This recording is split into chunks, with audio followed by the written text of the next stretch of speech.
Yes, come in. Hello, sir. I'm Wormwood. Wormwood. Yes, I've been expecting you. Please come in, sit down.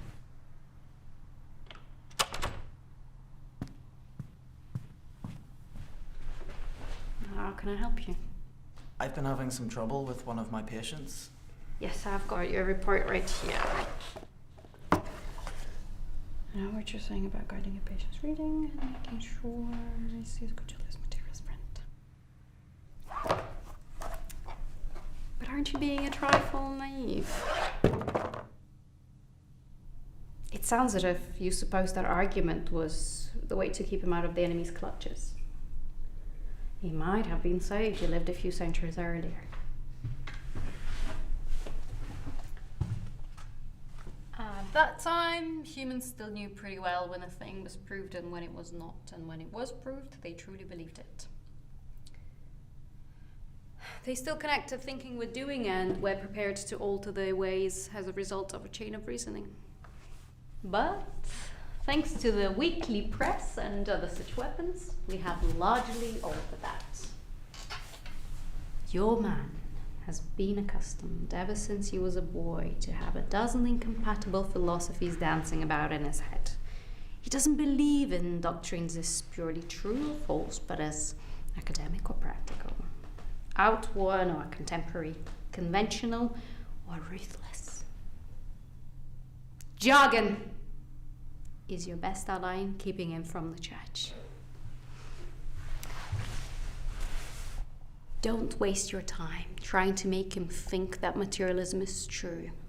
Make him think it is strong or stark or courageous. That's the philosophy of the future. That's the sort of thing he cares about. The trouble about argument is that it moves the whole struggle into the enemy's own ground. By the very act of arguing, you awake the patient's reason. And once it is awake, who can foresee the result? Even if a particular train of thought can be twisted so as to end up in our favor, you will notice that you have been strengthening in your patient the fatal habit of attending to universal issues and withdrawing his attention from the stream of immediate sense experiences. Your business is to fix his attention on the stream. Teach him to call it real life, and don't let him ask what he means by real. He's not like you, a pure spirit. Never having been a real human, that abominable advantage of the enemies. You don't realize how enslaved they are to the pressure of the ordinary. I once had a patient, a sound atheist. He used to read in a British museum.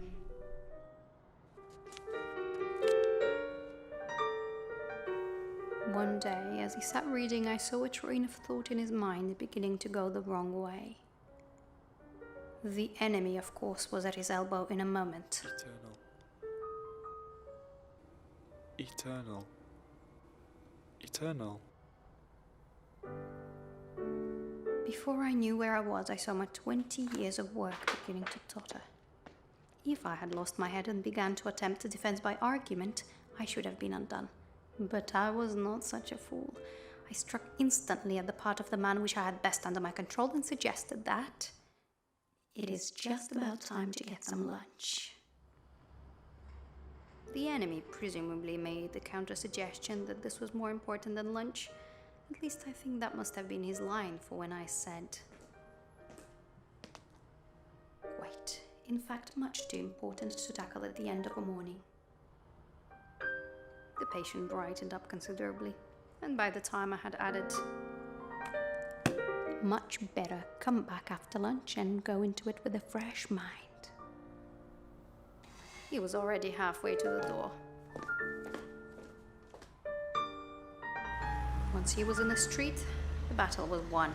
I showed him the advertisements and number 73 bus going past.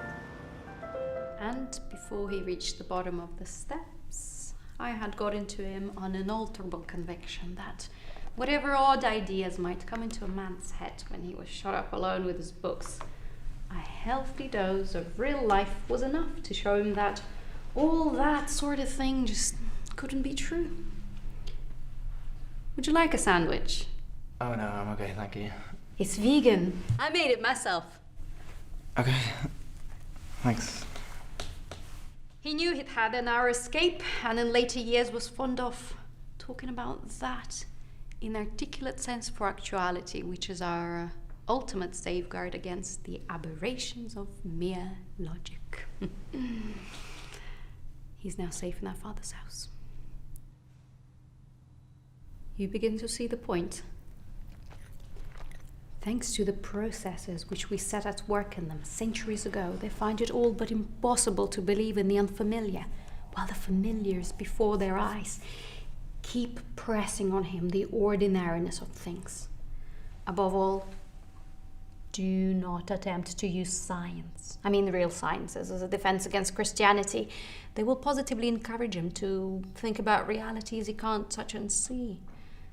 There have been sad cases among the modern physicists. If he must dabble in science, keep him on economics or sociology. Don't let him get away from that invaluable real life.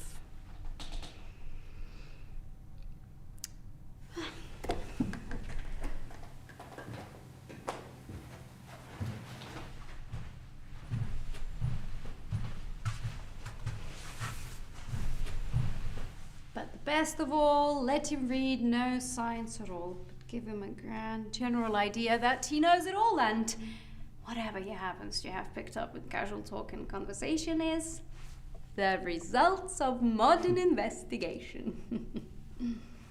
Thank you, Uncle. That's all right, that's all right.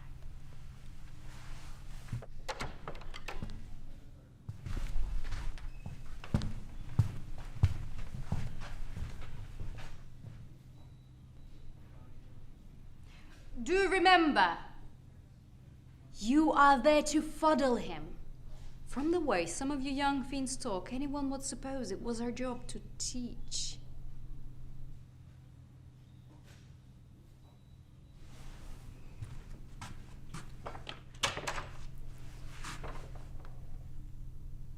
Hopeless case.